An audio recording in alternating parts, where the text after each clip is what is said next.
Hello, it's Ollie here at the Crafty Whisk, and I'm so grateful that you could join me today. Today I'm going to show you a really quick and easy fun fold. It's called a rocker card.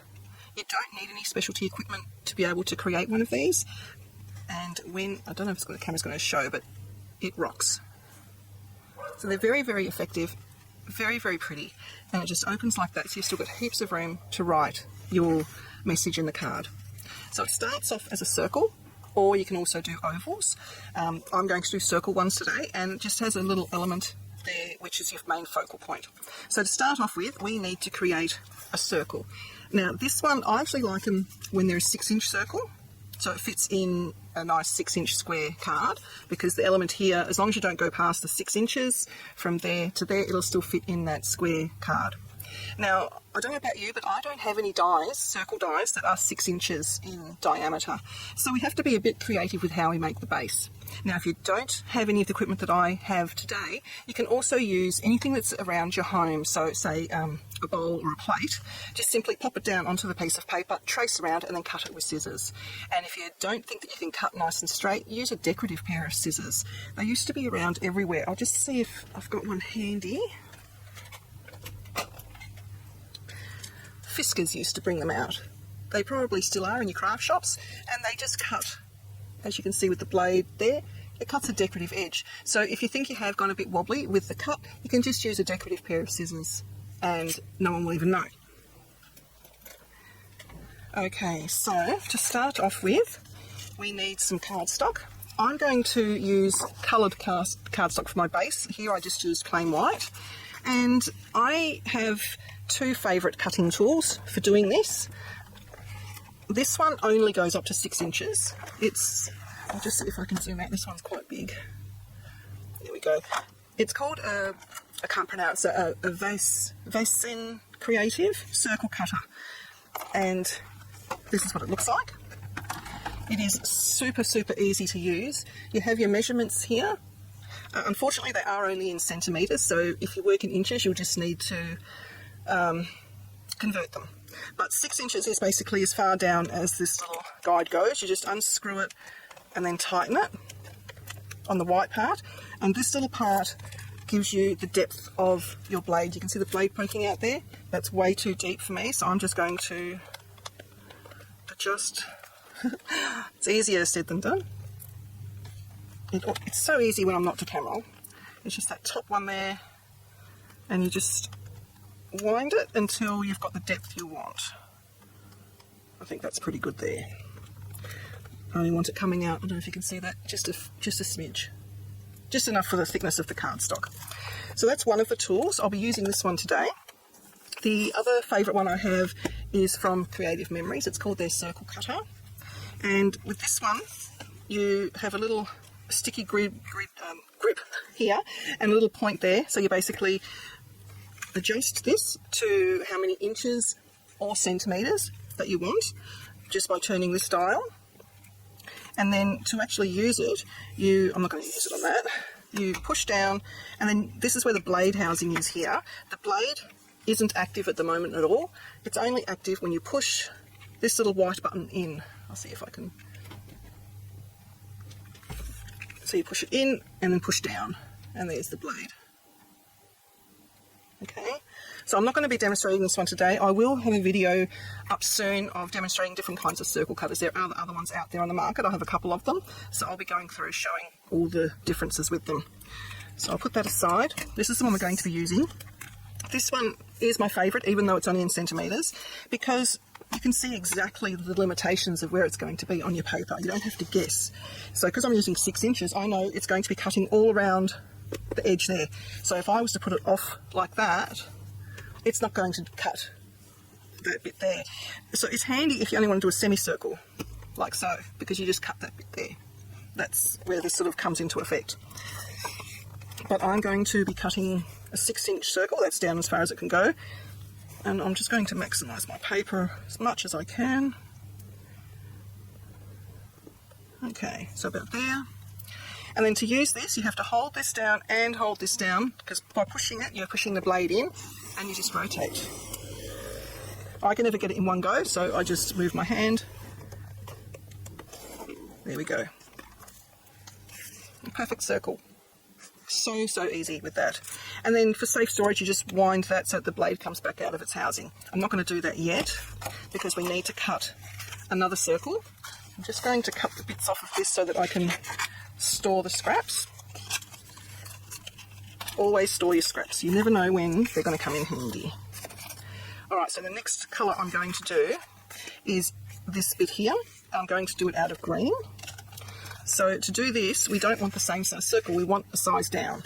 So to do the size down, we just adjust the measurement on here, and it's sitting now on the 15, so I'm just going to adjust it a few mil down. Oops, a daisy. And I've just put the blade out a bit too much. Okay, so now I'm going to use this bit of green. I can go off the edges a little bit because I'm not cutting. I think it should be right up there. Let's just move it down a wee bit. Okay.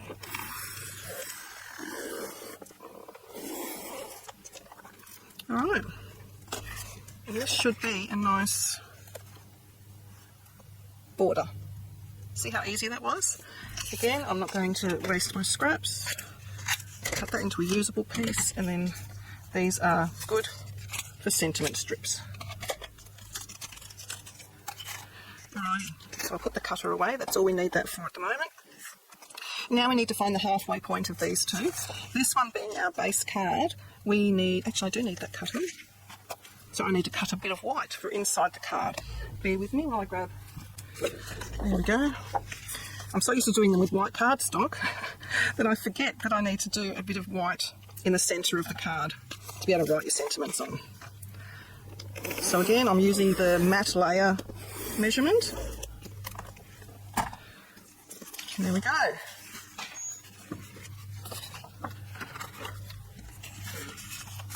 So that will be the same size as the green. Perfect. All right. So the base card needs to be folded in half. Now you can use a scoreboard and sort of try and do the measurements. The easiest way I found is just to very gently, what I call train the paper. So you're just gently manoeuvring it into its halfway point. Don't do it too quickly or you could crack the card. And then once you've got it pretty much right, you just grab your bone folder and give it a really good burnish on both sides. If you don't do that, then the card will swing, it'll swing out and won't rock. So if you give it a good burnish, it will stay nice and sort of together like so. Alright, so that's the base card done. Now we need to find the halfway point of this one and actually cut it in half. Again, you can sort of measure it and do all that. The quickest way I found is just to put it in half there, pinch it there, and then just cut it in half with your trimmer or scissors.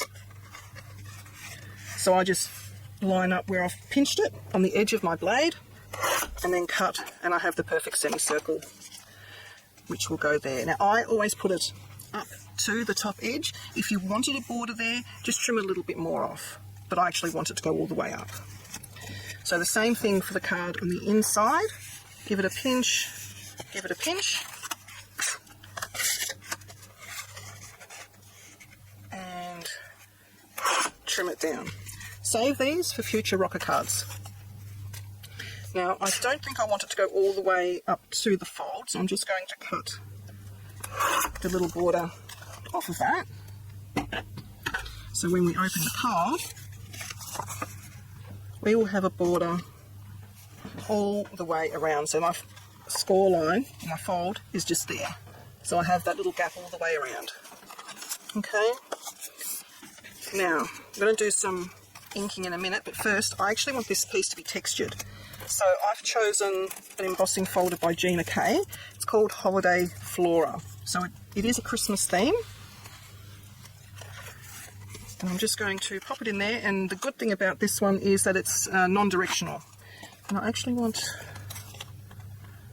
yeah, that's the way I want it, like so. Bring this little guy out. The sandwich will depend on your own machine and on what sort of embossing folder you're using.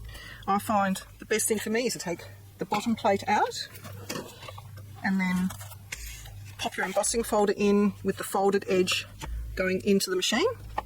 I find sometimes I need 1 or 2 shims. I'm going to try with one today first and see how we go, because I haven't written on this one as to what folder I use. If that's not enough, so I'll put in 2 shims. Let's see.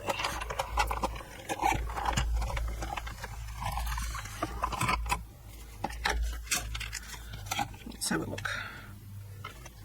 Yep, that's perfect. So that's given me a really nice embossed look. Very, very pretty.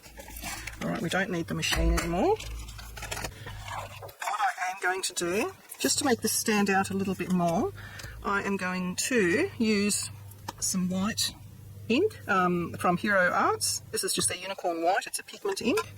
And I'm going to use my little, I don't know what they're called, a little tool for foam daubers. I've got one just for the white. And this is a flat one, it is not the domed one.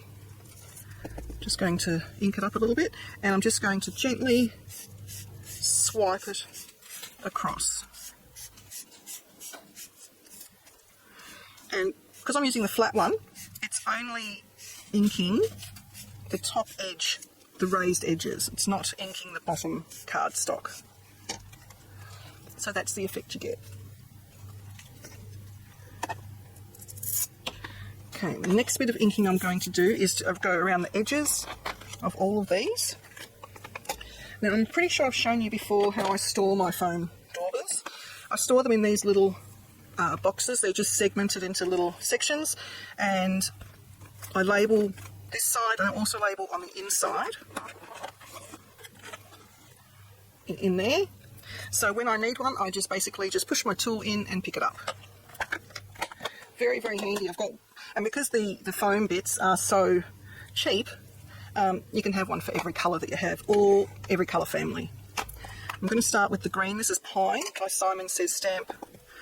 Positively saturated ink. I love that ink line. You don't have to do this at all. This just gives the edge a little bit of a darker colour. It kind of just finishes it off, in my opinion. I tend to do it with everything I do. Albums, cards, tags.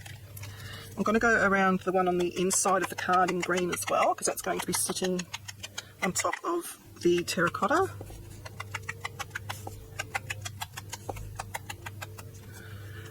This is where I've got to be careful not to get an ink smudge right in the middle of the white piece.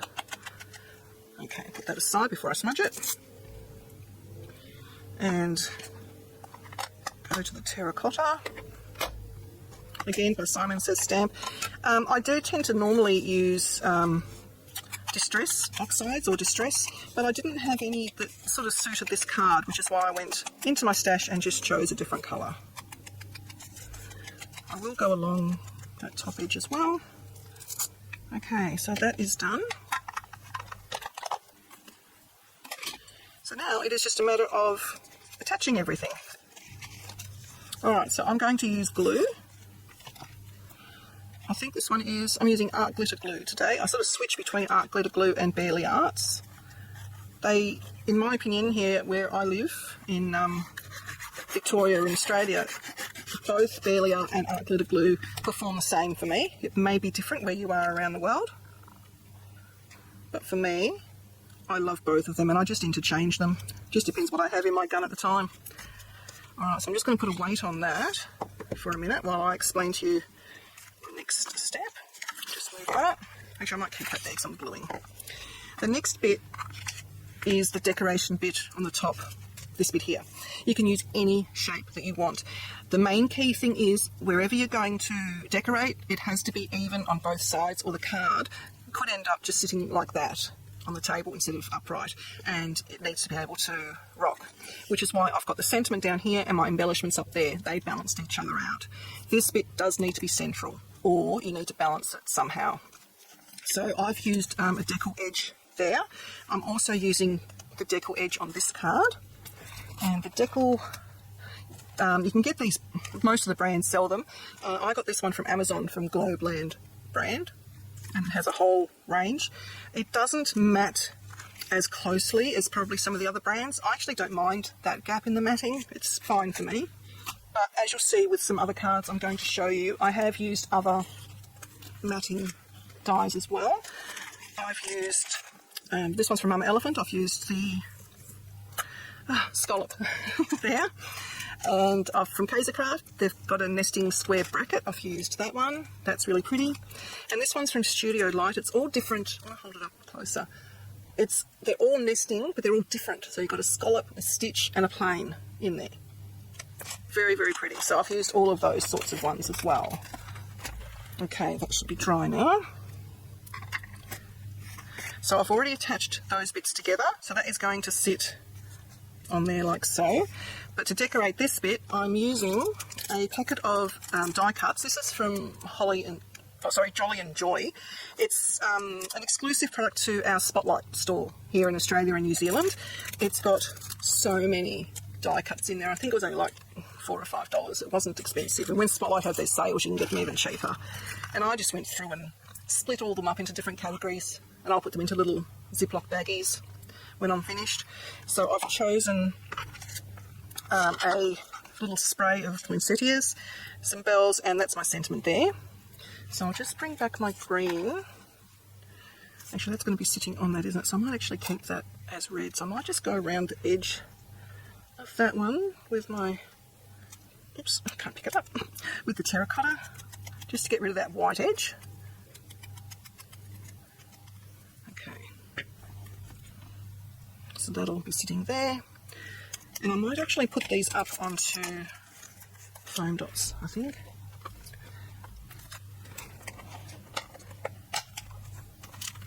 So I'll just use these ones from Snazzy Scrappin', because I've just got them handy. This one I want to put underneath. So maybe I'll glue that one down. Yes. And I'll put that one up onto foam. So I want that there. Just need to see which part of this I need to glue. So halfway to the bells.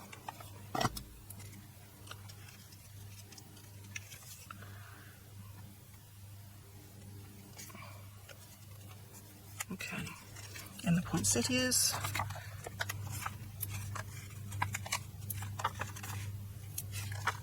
I tend to do a bit of overkill with these. I put way too many on, but I'd rather it actually go through the post safely than not at all. It would be all squashed and horrible. Okay.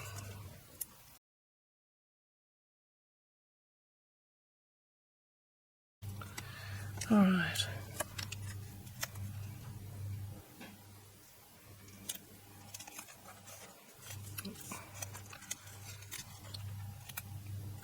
Didn't need that one. Okay. And then that will sit there. Now we want it to sort of be halfway. So what I do is I get my grid lines on my mat, and that's 6 inches from there to there. So that is my midpoint where the blue line is. So I just need to figure out how far I need to glue that. So it's probably from that leaf down.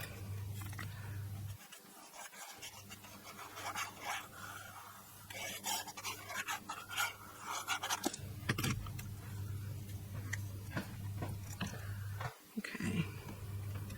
So from that leaf down, and I'm just making sure that it's the same sort of distance there and there in, and it's straight. Glue that down. I want this one to be up a little bit, so I might just pop a couple of dots on that one. Oh gosh, can't pick it up.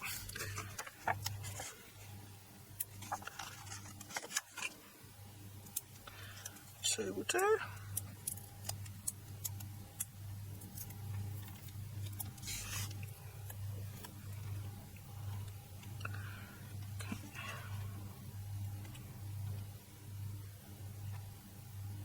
Try and get it straight. There we are. Okay, now all we need to do is an embellish. Just see how it goes for weight. It is pulling to this side a little bit, so I just need to put just something up in there. Let me see. I've just got my little, this is my little Tiffany bag. It's a Karen buddy bag. Has all these little folders in there, so I store my gems and so forth in there. I think they're going to be too red. They may be too red.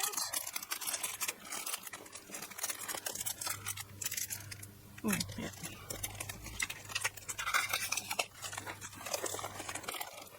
Now these I bought at a craft show where people were selling some of their items they no longer use. So I don't even know what brand they are. They could be Stampin' Up or they could be Close to My Heart, one of the two. And I think I'm going to put, it doesn't want to come off my little stick. Hey River.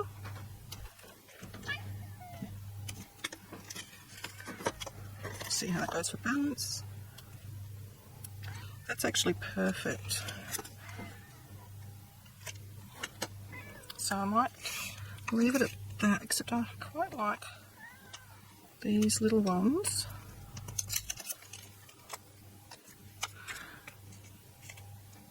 To go inside the flower. And that one, that's a wee bit darker. Okay, and that should still rock. Yep. Perfect. Probably should have put this one in earlier. Actually, I might use tape runner for this because people can write on it easier with tape runner.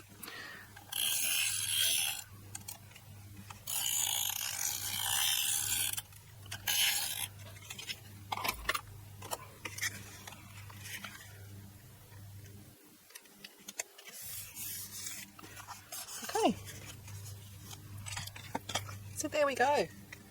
There is our simple, quick and easy rocker card. You can make it as simple or as complex as you like. It rocks nicely. So there's that one. I'll show you the other ones that I made just to give you an idea of what they can look like with different embellishments. So I made this little guy. He's actually a what do you call it? Paper towel, where it's a layered. I don't know if you can see. I'll show you on another one. But he's got 3 layers to him. You just join all the layers together. So there I've used the Studio Light scallop with the stitch circle in the middle, and I've also used the largest scallop from Studio Light for there. This one is also paper towel. I went to a craft show recently, can you tell? It's really pretty. It's a bunch of flowers. I embossed that bit there as well, and I used the Kaiser Craft square frames for that one. And this one I used the Mama Elephant large scallop, and then I used the Studio Light for there. And it actually isn't on a blue card, it's on a white card. I didn't want to use a blue card because the ink I used to go around the edge is this one by Lisa Horton. They're Cloud9 Interference inks, and what they do is it has a base colour of blue, and can you see the shimmer? It shimmers like a pink opal. So all I did with that is I grabbed my card, grabbed the ink pad, and I just swished it around just the edge, like so. And that is a really good tip if you don't have the colour card that you want to match your inks or papers or whatever. To match your papers. So if you have a colour ink that will match your papers, use that and then layer over the top. But I love the shimmer that it gives. And I'll do another video showing these sorts of things as well. They are little paper towel kits. They're so cute and really effective. Alright, so that's it from me, guys. I hope you enjoyed that. Let me know if you've given these cards a go. Please like and subscribe to my channel and hit that notification bell so that you don't miss it when I bring out a new video.